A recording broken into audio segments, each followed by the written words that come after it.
మన తండ్రి అయిన దేవుని నుండి ప్రభు అయిన యేసుక్రీస్తు నుండి కృప సమాధానాలు మీకు కలుగునుగాక. ఆమేన్. మర్మం మర్మం మర్మం.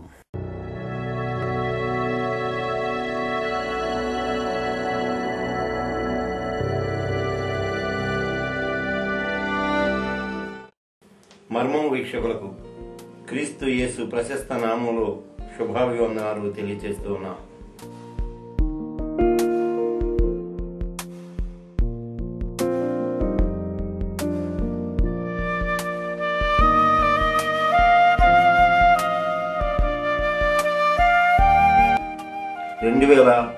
సంవత్సరాన్ని ముగించుకొని 2011వ సంవత్సరంలోనికి ఈవేళ మనం ప్రవేశించాం.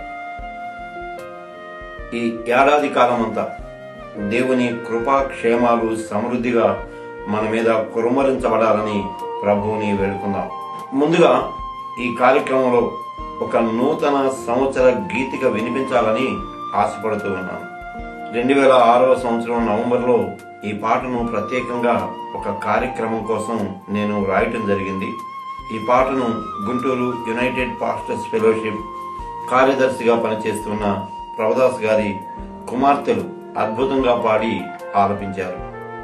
నూతన సంవత్సరానికి సంబంధించిన అనేక దీవెనలు, ఆశీస్సులు ఈ పాటలో ఉండటాన్ని, మనవులు, విజ్ఞాపనలు దీనిలో ప్రభువుకు విన్నవించుకోవటాన్ని మీరు గమనిస్తారు. ఆలకించండి. అద్భుతమైన నూతన సంవత్సర గీతిక మీకోసం.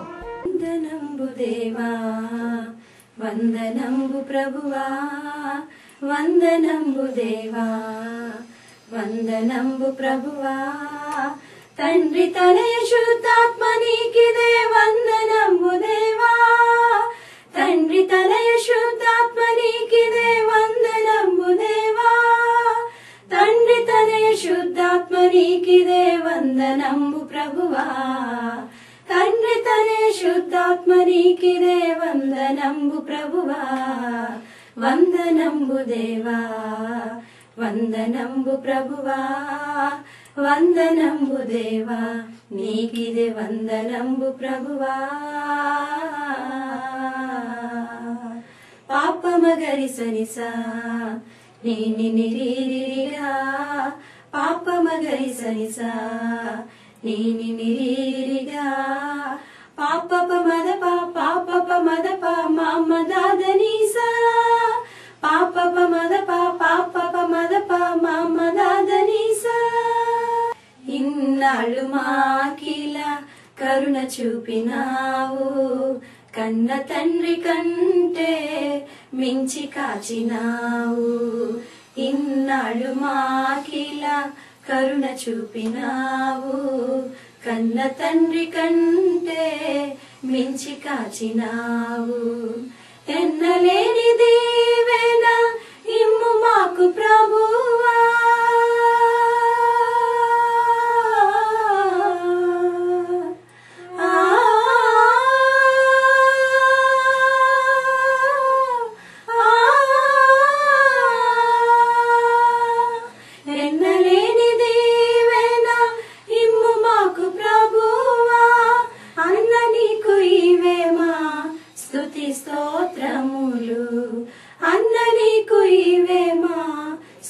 స్తోత్రములు. వందనంబు దేవా, వందనంబు ప్రభువా, వందనంబు దేవా, నీకిదే వందనంబు ప్రభువా. పాపమగరి సనిసా నీని నిరీరిగా, పాపమగరి సనిసా నీని నిరీరిగా, పాపప మదప పాపప మదప మమదాదనీసా, పాపప మదప పాపప మదప మమదాదనీసా. పాతవత్సరపు పాపమంత బాపి ప్రీతితోడ మమ్ము బ్రోచి కాచినావు. పాతవత్సరపు పాపమంత బాపి ప్రీతితోడ మమ్ము బ్రోచి కాచినావు.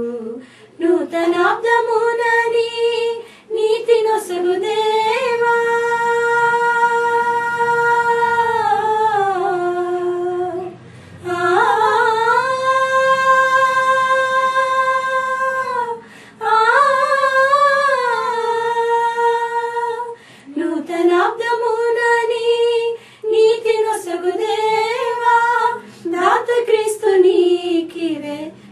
స్తుతి స్తోత్రములు. దాత క్రీస్తు నీకివే స్తుతి స్తోత్రములు. వందనంబు దేవా వందనంబు ప్రభువా వందనంబు దేవా నీకిదే వందనంబు ప్రభువా.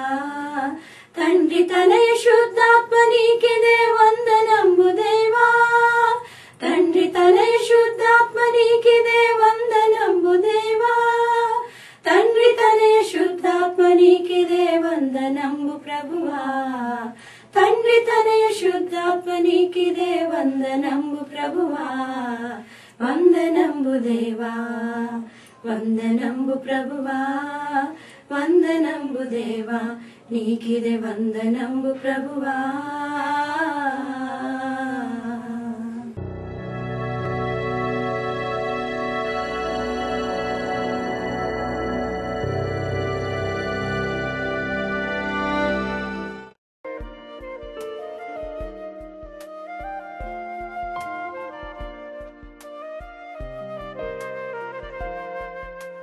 క్రొత్తదనం లేదా నూతనత్వం, ఈ పదం చాలా విశిష్టంగా మనకు అనిపిస్తుంది. అసలు క్రొత్తదనాన్ని ఎలాగ మనం అర్థం చేసుకోవాలి? క్రొత్తదనం అనేది లేని దానిలో నుంచి మరొకటి హఠాత్తుగా ఊడిపడటం, దానిని క్రొత్తది అని చెప్పుకోవచ్చా? ఏమో, అలా చెప్పుకోవడానికి అర్ధరహితంగా అనిపిస్తుంది. ఎందుకంటే సంవత్సరాలు గడిచిపోతూ ఉంటాయి, సంవత్సరాలు వస్తూ ఉంటాయి. గడిచిపోయిన దానిని పాతదని, వచ్చే దానిని క్రొత్తది అని మనం చెప్పుకుంటాం. అంటే సంవత్సరాలు అనేవి ఉనికిలో ఉన్నాయి కాబట్టి అవి పాతవి క్రొత్తవి అని మనం వాటిని పరిగణలోనికి తీసుకుంటాం. దీనిని వివరంగా అధ్యయనం చేసే ముందు ఒకసారి క్రొత్తదనం గురించి ఆలోచన చేద్దాం. నా మట్టుకైతే సృష్టి ఆవిర్భావంతో క్రొత్తదనం ఆవిష్కృతమైంది అని నేను భావిస్తూ ఉంటాను. ఎందుకంటే ఏదైతే ఉనికిలోనికి వచ్చిందో అది క్రొత్తది. అయితే ఈ ఉనికి నిరంతరము కొనసాగుతూ ఉంటుంది, కాల గమనంలో రూపాంతరం చెందుతూ ఉంటుంది. కాబట్టి ఉనికిలో ఉన్న దాని యొక్క రూపాంతర స్థితి లేక కొనసాగింపే నూతనత్వము అని అనుకోవచ్చా? అలాగే అనిపిస్తుంది. అసలు కాలం ఎప్పుడు ప్రారంభమైంది? దేవుని వాక్యం ప్రకారం ఆలోచన చేస్తే కలుగునుగాక అని దేవుడు పలికిన మాటతో సృష్టి క్రమం కానివ్వండి, కాలం కానీ ఆరంభమైంది. అప్పటి నుంచి ఆ ఆరంభమైన ప్రతిదీ ఒక నూతనత్వాన్ని సంతరించుకుంటూ కాల గమనంలో మార్పు చెందుతూ లేదా రూపాంతరపరచబడుతూ వచ్చింది. ప్రతిదానిని మనం క్రొత్తది అని అనుకుంటూ ఉన్నాం. ఇక్కడ నిజానికి నిజంలా అనిపించే భ్రమకు మధ్య ఉన్న సున్నితమైన వ్యత్యాసాన్ని గురించి మనం ఒక్కసారి ఆలోచన చేద్దాం. సూర్యుడు ఉదయిస్తాడు, సూర్యుడు అస్తమిస్తాడు. ఇది మనం నిత్యం వాడుకలో అనుకునే మాటలు. కానీ సూర్యుడు నిజంగా అస్తమిస్తాడా లేక ఉదయిస్తాడా? ఇది ఒక మార్మికమైన ప్రశ్న. నిజానికి భూమి తన చుట్టూ తాను పరిభ్రమిస్తూ ఉన్నది కాబట్టి ఆ భూ పరిభ్రమణ చలనంలో ఏర్పడే గతిని బట్టి సూర్యుడు ఉదయిస్తాడు, అస్తమిస్తాడు అని మనం అనుకుంటాం. కానీ సూర్యుడు మాత్రం చెలించకుండా అలాగే ఉంటాడు. మళ్ళీ భూమికి అస్తమయమా? దీన్ని కూడా పూర్తిగా మనం అంగీకరించలేము. ఎందుకంటే ఈ భూభాగం తన చుట్టూ తాను తిరుగుతూ ఉంటే సూర్యుని కాంతి ఎక్కడో ఒక చోట ఉదయిస్తూ ఉంటుంది, మరొక చోట అస్తమిస్తూ ఉంటుంది. అందుకే నిజానికి నిజం లాంటి భ్రమకు మధ్య ఉండే ఒక పరిస్థితిని ఈ నూతన అంశంతో మనం పోల్చి చూడవచ్చు. ఇక్కడ మరొక సంగతి కూడా మనం ఆలోచన చేద్దాం. కాలం కరిగిపోతుందా? కరిగిపోతుందనే చాలా మంది అనుకుంటారు. కానీ వాస్తవానికి కాలం కొనసాగుతూ ఉంటుంది, కాలం సాగిపోతూ ఉంటుంది. విచిత్రం ఏమంటే మానవులమైన మన జీవితం మాత్రమే తరిగిపోతూ ఉంటుంది. కాకుంటే మన ఆయుష్ తరిగిపోతూ ఉన్న సత్యాన్ని అంగీకరించడానికి మనస్కరించక కాలం కరిగిపోతుంది అని మనలను మనం మభ్యపెట్టుకుంటూ ఉంటాం. కాలం నిరంతరం కొనసాగుతూ ఉంటుంది, కానీ మానవ జీవితం మాత్రం నిత్యం తరిగిపోతూ ఉంటుంది. అయితే కొనసాగుతూ ఉన్న కాలంలో, తరిగిపోతూ ఉన్న మానవ జీవితంలో ఎప్పటికప్పుడు నూతనత్వాన్ని మనం వెతుక్కుంటూ ఉంటాం. అలాగే నూతనత్వం అనేది మనకు ఎదురు వస్తూ ఉంటుంది.